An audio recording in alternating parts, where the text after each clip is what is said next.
Baiklah, selamat malam semua. Jadi pada petang ni kita akan buat satu ujian, iaitu ujian capillary refill.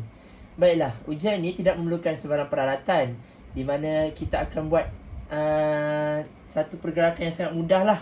Dan juga penerangan ini akan dibuat secara cepat. Jadi, contohlah katakan mangsa mempunyai kecederaan di bahagian tangan. Jadi, kita ingin tahu bahawa ada tak peredaran darah di tangan mangsa tersebut. Kita boleh tekan kuku selama 5 saat. 1, 2, 3, 4, 5.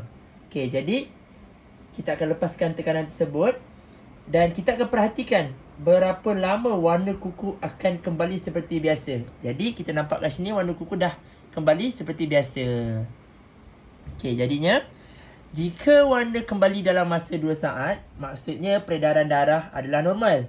Dan jika lebih daripada 2 saat, mungkin menunjukkan peredaran mangsa tidak baik ataupun tanda syok lah. Okey, itu saja. Terima kasih.